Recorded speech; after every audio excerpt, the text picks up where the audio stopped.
In World War II, a single battlefield just 150 kilometers from Moscow claimed over 1 million lives, yet almost no one outside Russia has heard its name.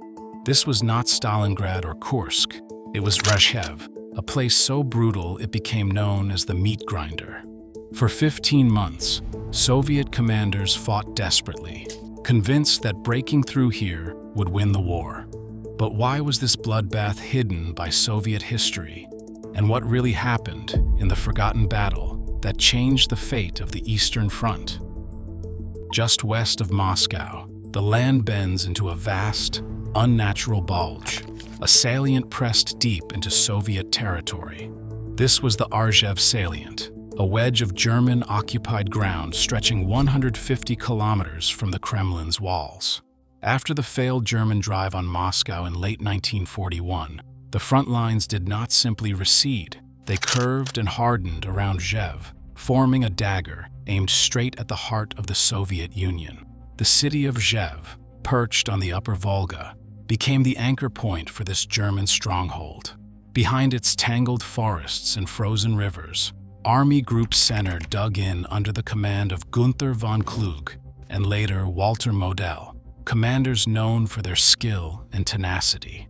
Rail lines and highways radiated from Rzhev, feeding German forces and threatening Moscow with the constant possibility of a renewed assault. For Soviet planners, the salient was both a physical and psychological threat. It was not just a bulge on a map. It was the shortest route to Berlin, yet also the most direct path for German tanks to strike again at the Soviet capital. The pressure to act was relentless. For 15 months, from January 1942 through March 1943, the Red Army and the Wehrmacht battered each other in this narrow corridor. The fighting never truly stopped. Every hill, every village, every stretch of track became a battlefield, and every day brought the risk that the front could collapse or the enemy could break through. The Rzhev salient was not simply a strategic position. It was a constant reminder that Moscow itself hung in the balance. Georgy Zhukov stood at the center of Soviet command, a figure both celebrated and feared, known for his relentless drive and for his willingness to spend lives for victory. After the winter battles outside Moscow, Zhukov saw the Rzhev salient not just as a threat, but as an opportunity. He argued to Stalin and the Stavka that the shortest path to Berlin ran straight through Rzhev. In his view, smashing Army Group Center here would force open the road to Germany's heartland and end the war sooner. While Hitler shifted his focus south toward the oil fields, Zhukov pressed for repeated attacks against the German center, convinced that a breakthrough at Rzhev would be decisive. Behind closed doors, Soviet memos echoed his urgency. The enemy's grip on Rzhev, so close to Moscow, was intolerable. Zhukov's strategy demanded constant pressure. If the Red Army could not destroy the German position outright, then at least they must keep the Germans pinned, unable to reinforce other fronts.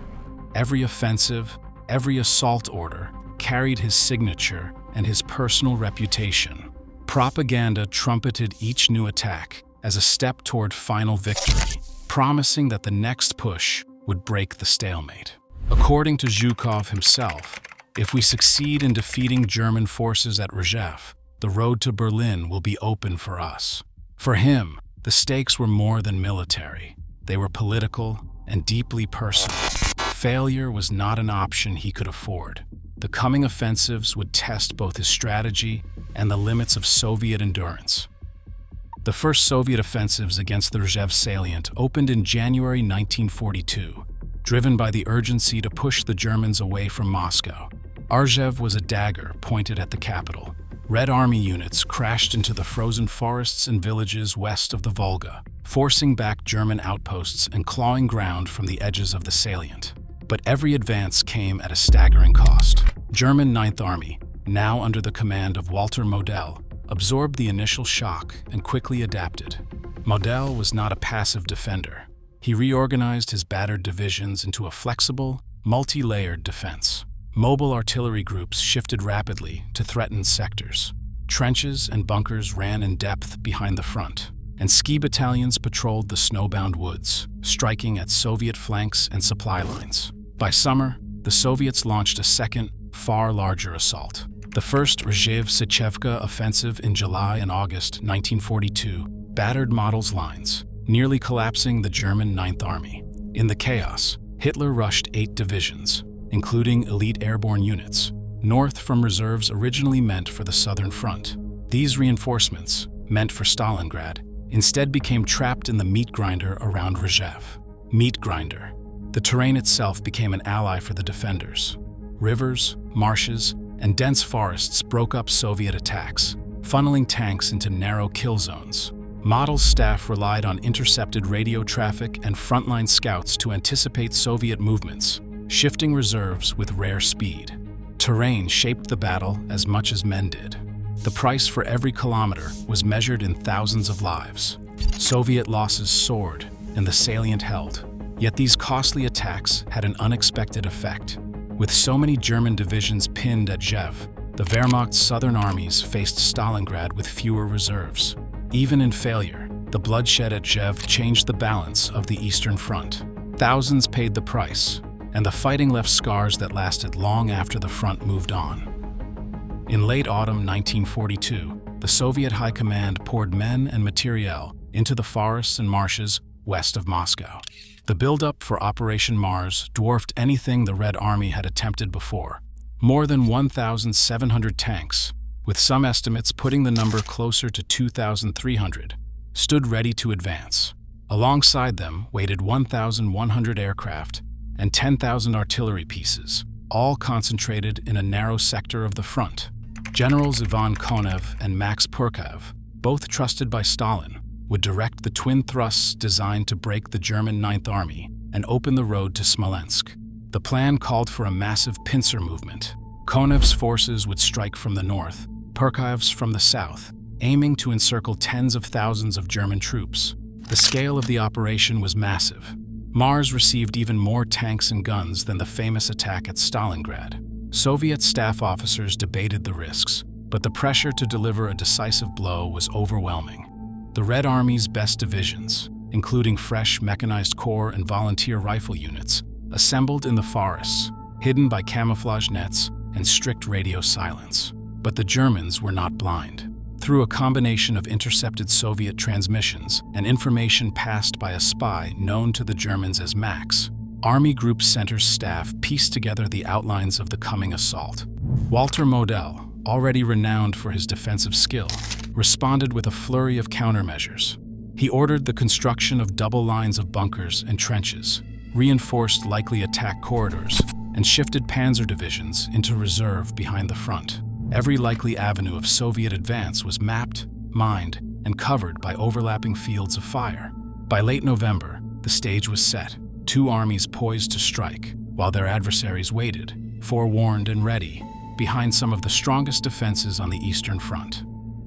At dawn on November 25th, thick fog and half-frozen mud turned the Soviet artillery barrage into chaos. Shells landed short or vanished into the mist, leaving German bunkers untouched.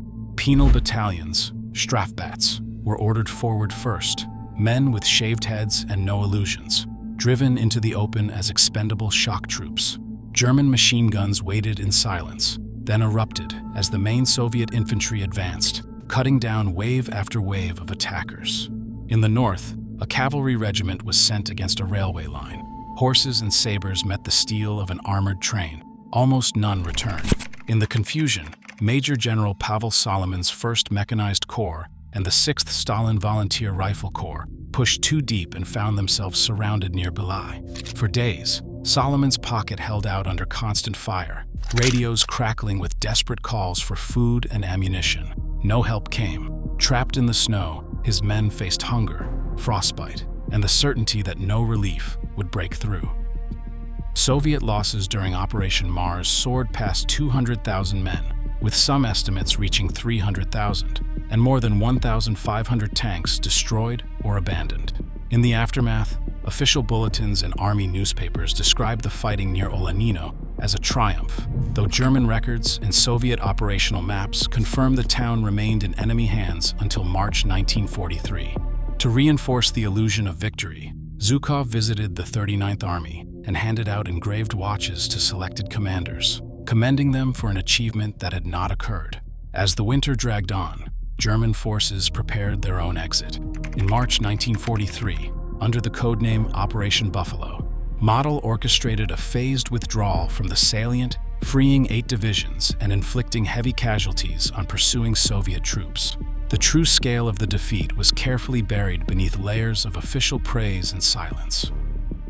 By March 1943, over 1 million soldiers had become casualties in the battles for the Rzhev salient, more than at Stalingrad. Documents show these offensives pinned down 8 German divisions, yet failed to break the German line or end the threat to Moscow.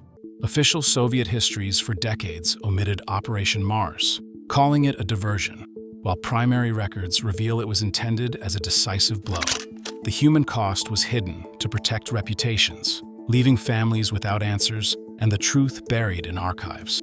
Even today, some wartime files remain classified, and the exact toll may never be fully known. Modern historians, using both Soviet and German records, now recognize Rzhev as one of World War II's deadliest battles. The lessons learned here reshaped Red Army strategy and influenced every major Soviet offensive that followed. The soldiers lost at Rzhev were nearly erased from history, but the evidence endures.